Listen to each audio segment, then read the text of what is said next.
14 octobre 1982, Lucknow. Ô Ma, ta belle histoire pour le monde.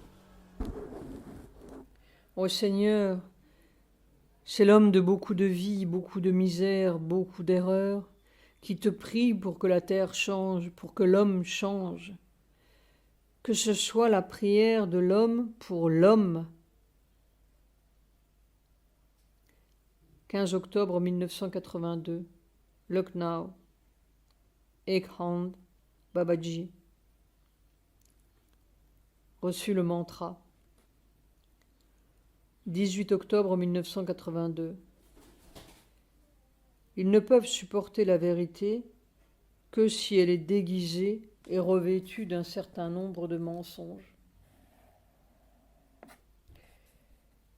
Octobre 1982.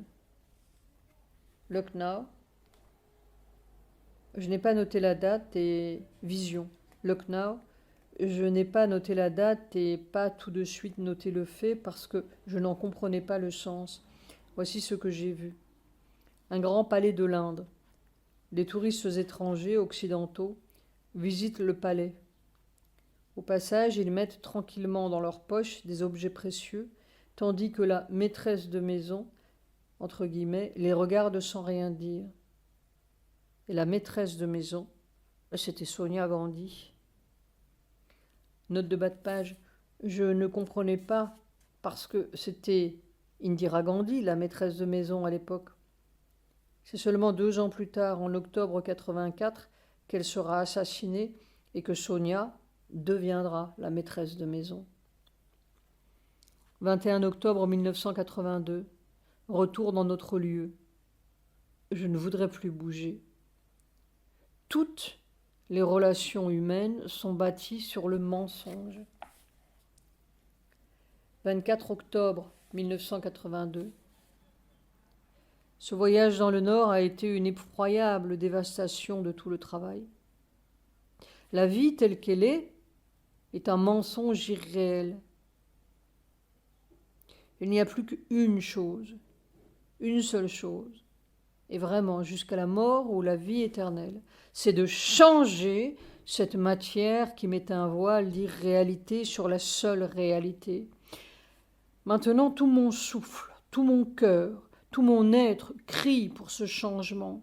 Et pas un changement personnel, il faut que la matière change. Oh, il faut. Sinon, c'est effroyable. Une futilité effroyable. Soir.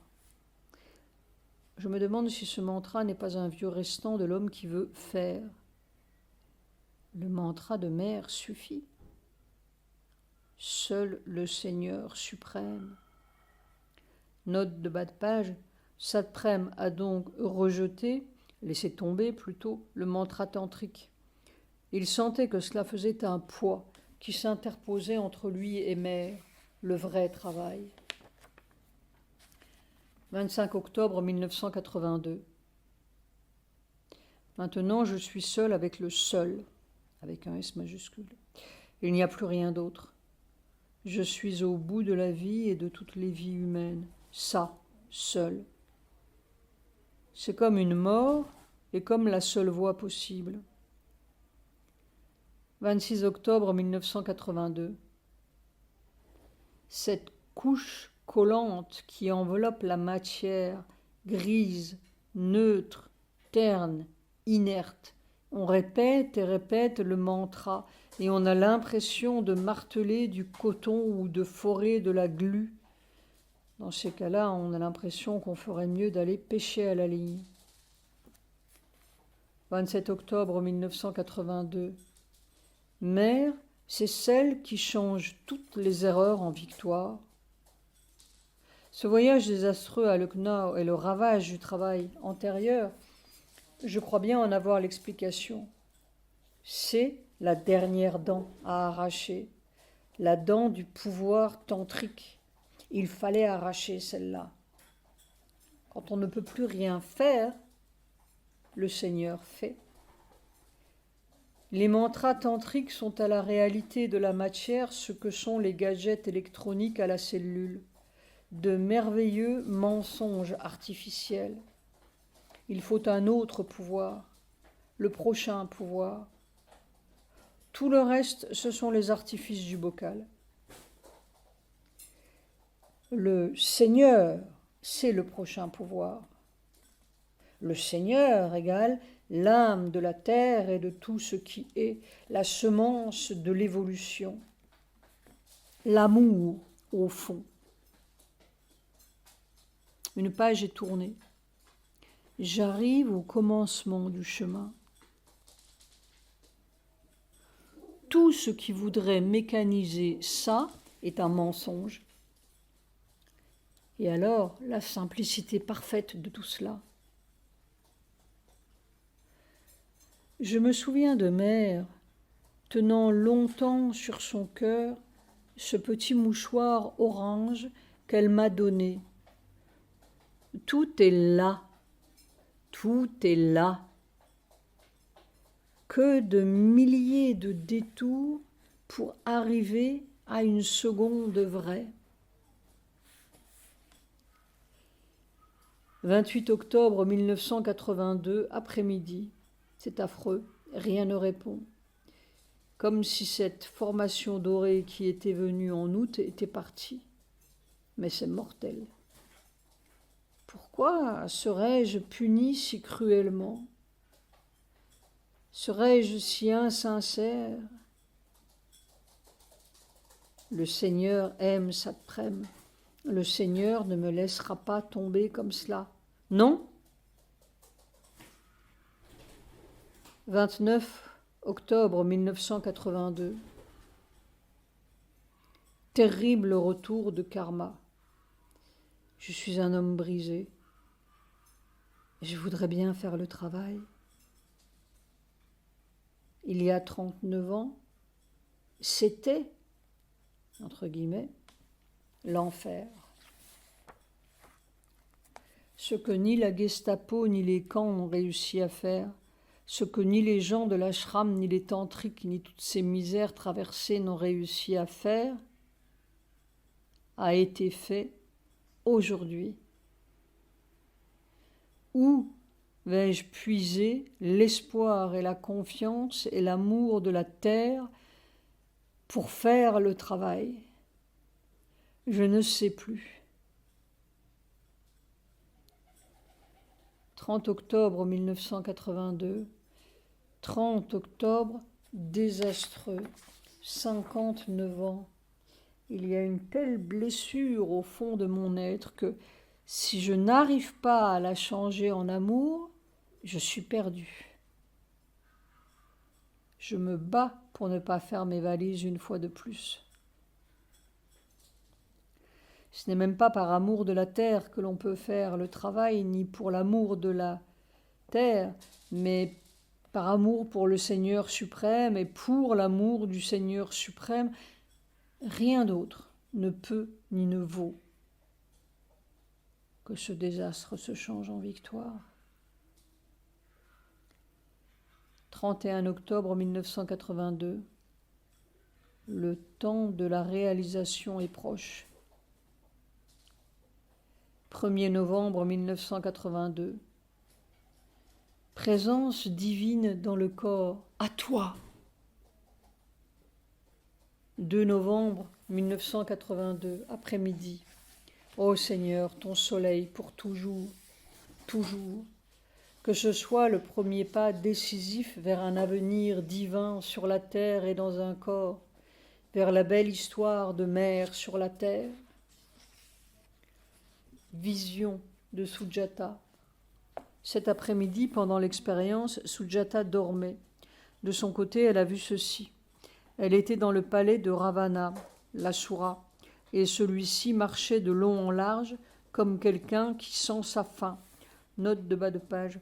Je me demande si le palais, entre guillemets, de Ravana, l'Asura, n'est pas le symbole du palais du gouvernement de l'Inde. Lakshman, le frère de Rama, était déjà tout près et Rama allait bientôt suivre. Note de bas de page. Dans l'épopée indienne du Ramayana, Ravana, roi du Sri Lanka, enlève Sita, la femme de Rama, roi d'Ayodhya, en exil. Ce dernier, aidé notamment de son frère Lakshmana, prend Sri Lanka d'assaut, vainc Ravana et délivre Sita. Puis Sujata a vu que Ravana était Pranab. Ravana avait gardé Sita prisonnière comme mère dans son donjon doré. Vision de Satprem. Il y a 3 ou 4 nuits, donc probablement dans la nuit de ce terrible 29 octobre, j'ai fait un rêve, entre guillemets, étrange. Il m'a fallu du temps pour digérer ce rêve. J'ai vu une sorte de capsule spatiale gigantesque avec un hublot énorme. Cette capsule était à demi posée à terre. Puis j'ai vu l'amiral, entre guillemets, un homme, ou plutôt un titan, de quelques 3 mètres de haut, vêtu d'une longue cape noire, avec une sorte de tricorne noire sur la tête, dont la partie postérieure formait une sorte de grande plume noire, droite et raide. Cet homme était d'une puissance extraordinaire, maléfique évidemment, et d'une raideur glacée, totalement maître de lui-même. Il était dans une colère froide, comme un petit bonhomme contre un petit bonhomme au teint clair, blanc, pas lumineux, mais très clair. Et le petit bonhomme était évidemment dominé et effaré, essayant d'être respectueux avec ce géant noir, mais sa furie froide, sans geste, avec quelque chose de redoutable. Puis les 2 personnages, le petit bonhomme et le titan, sont descendus à terre et arrivés devant une sorte d'échelle de coupée ou de petit escalier étroit en bois, comme il y en a dans les bateaux. Ce n'était plus du tout dans la capsule, c'était en dehors, à terre si je puis dire, ou près d'un quai. Le petit personnage a voulu s'effacer pour laisser le titan monter d'abord, mais le titan, furieux, a poussé le petit personnage pour qu'il monte devant. Puis quand le petit personnage a eu monté quelques marches, le titan lui a donné un formidable coup de pied dans le derrière, comme pour l'envoyer promener vers le haut de l'échelle de coupée. Un peu comme s'il disait « Va donc te promener sur ton vieux bateau ». Et il est parti, semble-t-il, pour rejoindre sa capsule. Tout cela avait une atmosphère de science-fiction, surtout cet amiral à la cape noire. Il m'a semblé que ce petit personnage clair, c'était moi. Je sentais tout ce qu'il sentait comme en moi-même, et pourtant je le regardais de loin. J'ai bien l'impression que cet amiral avec sa capsule est le symbole ou le maître du pouvoir tantrique. Sa fuite parce que j'avais rejeté le mantra. Il s'apprêtait, évidemment, à me faire fabriquer un surhomme, à la manière tantrique. Prisonnier du mantra tantrique, j'aurais fait, ou on aurait fait à travers moi, un monde vital, épouvantable, semblable à ceux de la science-fiction. J'aurais volé dans les airs et fait tout le cirque. Ils étaient furieux. Note de bas de page, tout à fait le genre de force qui voudrait prendre possession de la Terre et qui, en fait, ont assez réussi. Je m'en suis bien aperçu dans ces tragiques jours de ma fête, entre guillemets. L'impression d'un grand puzzle qui n'est pas encore très clair, mais dont toutes les pièces se rejoignent. Ravana, l'amiral et le premier pas décisif. Peut-être que l'on va voir dans les faits. Ô Ma, ô Sri Aurobindo, je veux simplement être votre enfant et faire votre travail sur la terre, relier d'un fil d'or votre monde de beauté et de vérité à la rive terrestre. 3 novembre 1982. Que ce petit homme vienne prêter sa matière à ton monde d'amour et de beauté. Après 39 ans d'une vie douloureuse, je commence une vie de merveille. 4 novembre 1982. Dans les tout petits actes de la vie, on voit rôder ces forces sordides et radicalement cruelles, les mêmes qui font et veulent les guerres, qui tuent, torturent, fusillent et emprisonnent. C'est là, partout, partout, derrière les sourires et au détour de la chambre. Oh, il faut une autre création, une nouvelle création qui échappe à ce règne sordide et qui ait le pouvoir de résister à la contamination. Oh Seigneur, il faut changer cette substance, c'est criant. Une nouvelle nature physique. Tous les pouvoirs yogiques, tantriques, intellectuels coagulent et solidifient la substance. Il faut le pouvoir qui vient d'une transparence absolue, mais pas transparent comme du cristal, transparent comme les espaces interstellaires. Après-midi. On croit que la merveille est là et puis tout d'un coup on se trouve devant un mur. Et pourquoi c'est comme cela ? On ne sait pas. Je ne devrais plus rien dire. Je sens un profond chagrin, je ne sais pas pourquoi. J'aimerais bien sortir de ce vieux donjon. 5 novembre 1982. J'ai tiré mes rideaux. J'ai fermé la porte du cœur. J'ai fermé la porte du mental. Tous les sentiments sont trompeurs. Toutes les pensées sont malhonnêtes. Toutes les perceptions de ça y est ou n'y est pas sont fausses. Tout le monde, traduit par ce mental, est truqué. Il ne reste plus que cette vieille souche qui prie, quoi, qui, je ne sais pas, et je ne veux plus rien dire. Simplement offrir cette matière à ce soleil obstinément. 6 novembre 1982. Un travail très ténu dans un silence immobile, comme si l'on cherchait à éveiller 1 milliard de petites consciences, comme une pointe d'aiguille dans tout le corps, ou à répandre très lentement une grande marée blanche sur 1 milliard de microscopiques petits cailloux blancs. Et est-ce que c'est cela qui fait ? Essayer, c'est le principal. Après-midi.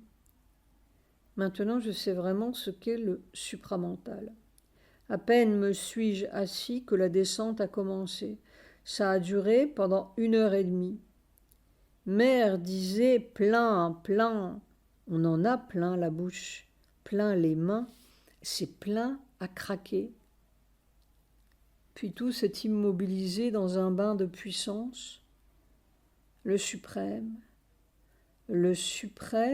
sur la terre. Un homme, un petit de la terre, s'est agenouillé devant toi pour toute la terre et pour tous les hommes. Gloire à toi, Seigneur. Gloire à toi, Seigneur. Gloire à toi, Seigneur.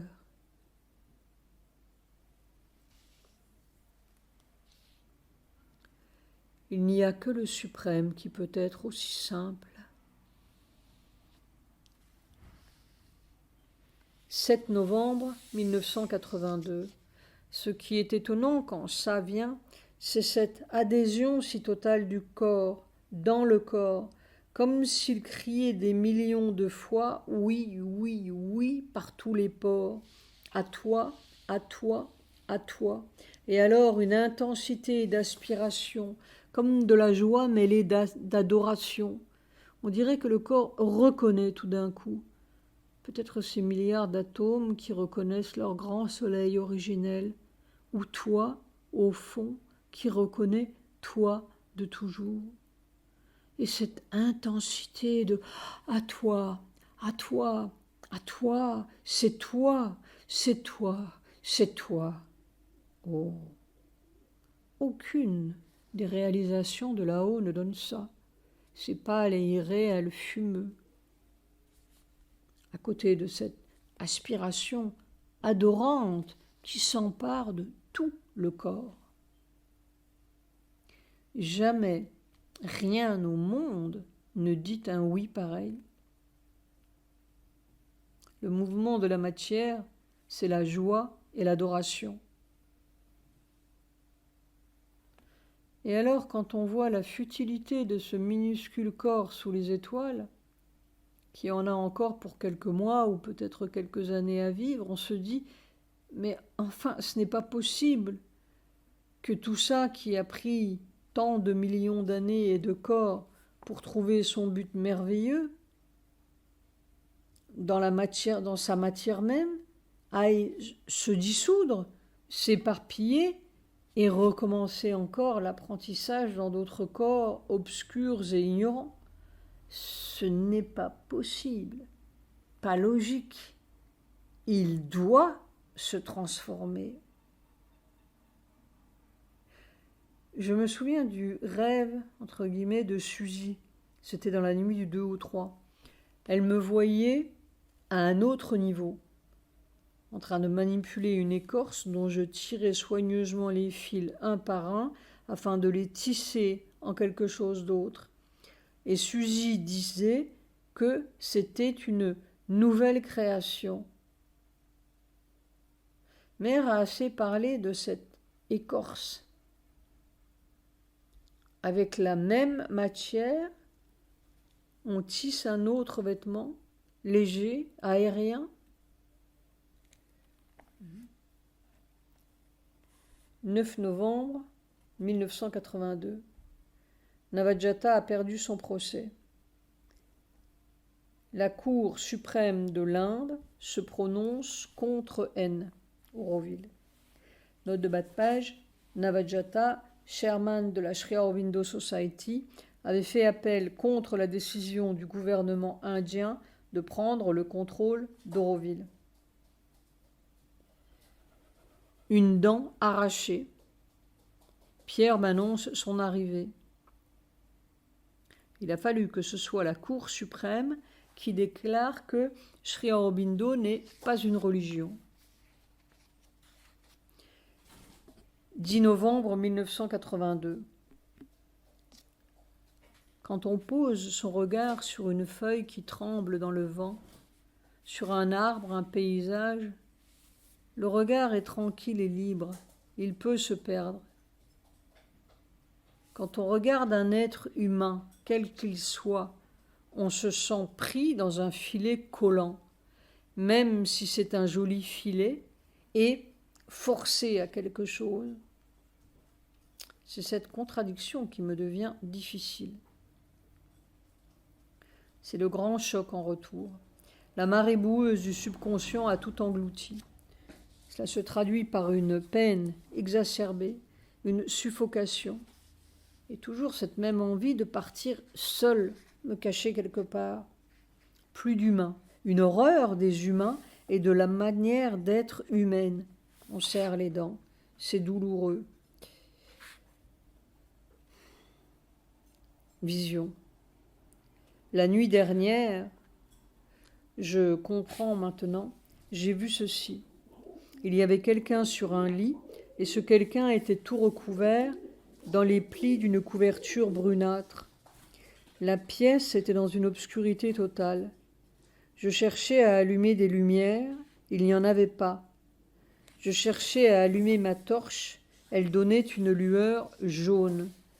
Et je sentais que ce quelqu'un allait mourir ou était en train de mourir. J'appelais dans l'obscurité Sri Aurobindo, Sri Aurobindo. Et puis un cri qui m'a réveillé, Seigneur, sauve-le. Et ce quelqu'un en train de mourir, c'était moi. Ce qui mourait, c'était cette nouvelle formation, toute jeune et encore si fragile. C'était affreux. Note de bas de page, je me demande en fait si c'était la nouvelle formation qui était en train de mourir ou la vieille. C'est comme une mort, il n'y avait pas de doute.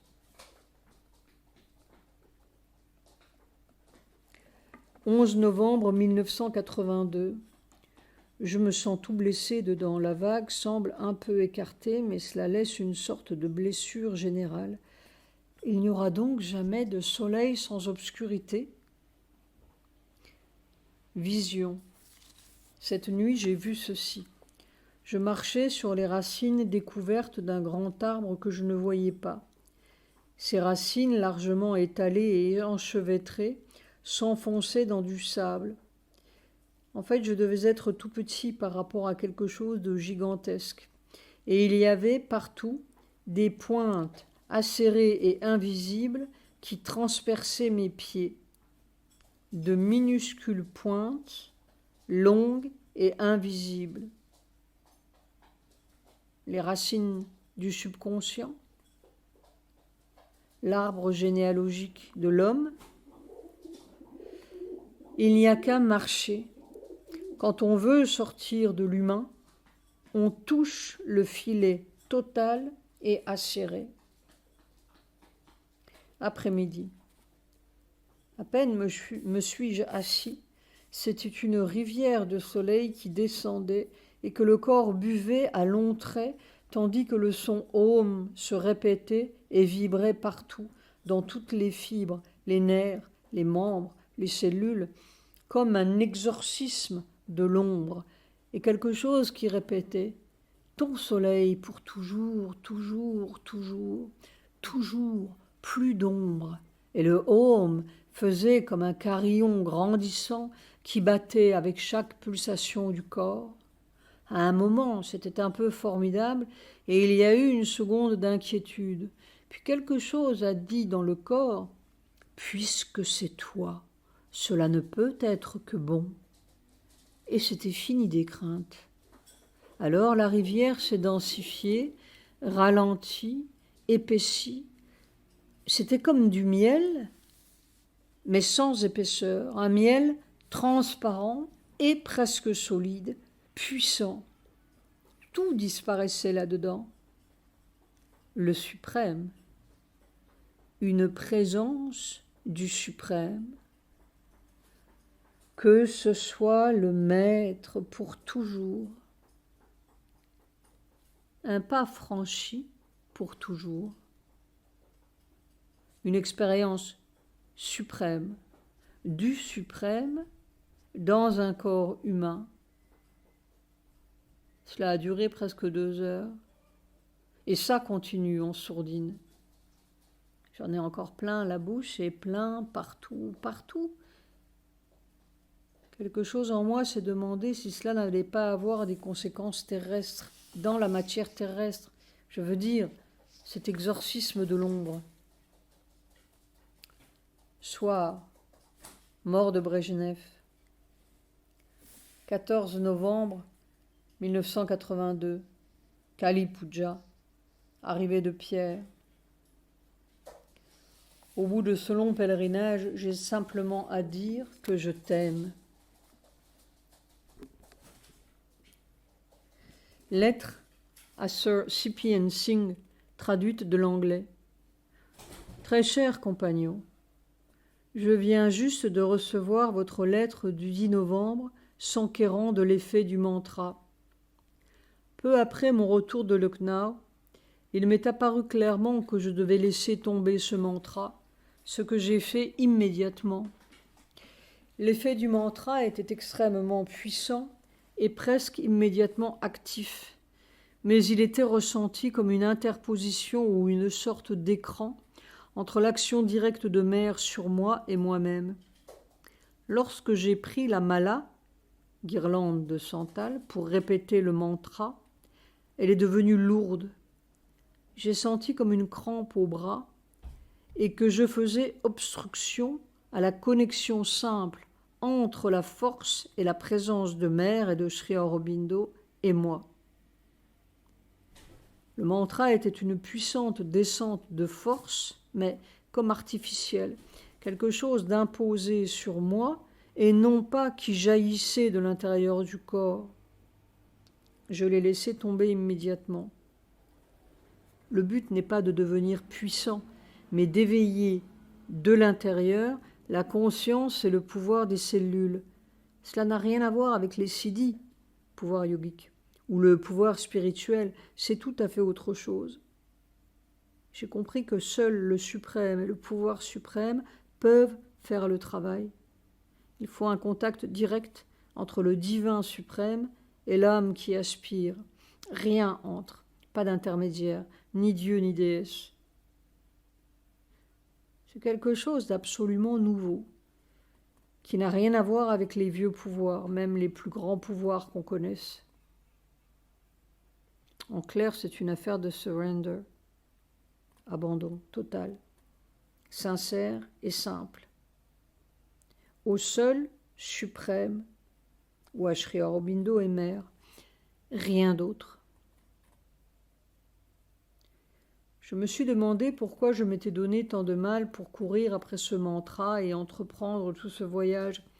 Ça semblait complètement insensé. Puis la nuit après que j'ai laissé tomber le mantra, j'ai eu une expérience très bizarre et extrêmement désagréable. Je ne puis entrer dans les détails, mais cette nuit-là, j'ai rencontré un être puissant, immense, un titan.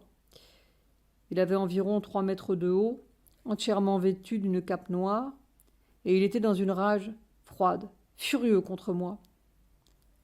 Pour une raison quelconque, il ne pouvait pas me tuer, mais il m'envoya promener d'un formidable coup de pied avec une colère froide. Cela fut suivi pendant quelques jours d'une avalanche de dérangements et de violentes forces adverses. Alors j'ai compris. Celui que je contrariais, ce titan vêtu de noir, était tout simplement le maître du pouvoir tantrique sur la terre. J'ai bien failli tomber dans son piège et presque devenir un prisonnier du pouvoir tantrique, mettant ainsi en danger toute l'œuvre divine, et puis j'ai rejeté le mantra. D'où la fureur des gangsters tantriques qui règnent en pratique sur l'Inde et sur le monde spirituel, entre guillemets. C'était un test. Je devais passer ce test. Puis le calme est revenu lentement et j'ai eu la joie d'une série merveilleuse d'expériences décisives avec Sri Aurobindo, mère et le nouveau pouvoir supramental et supratantrique dans le corps. C'est tout ce que je peux dire. Maintenant, je passe pratiquement tout mon temps en concentration profonde, sauf pour ma promenade du soir. Je n'écris plus de lettres, ne rencontre personne, et je ne bougerai plus d'ici jusqu'à ce que le travail soit fait aussi loin que je peux. C'est une retraite complète. Veuillez m'excuser si mes lettres se font rares, mais je vous devais cette lettre d'explication puisque vous m'avez aidé à obtenir ce mantra. Quant à l'avenir de l'Inde, voyons comment les choses se déroulent.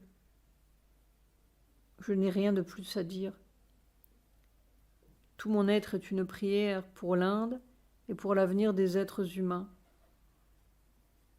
Le mieux que je puisse faire est d'aller jusqu'au bout avec toute ma force et mon cœur et mon âme. Seule la grâce suprême peut faire. Avec amour, Satprem.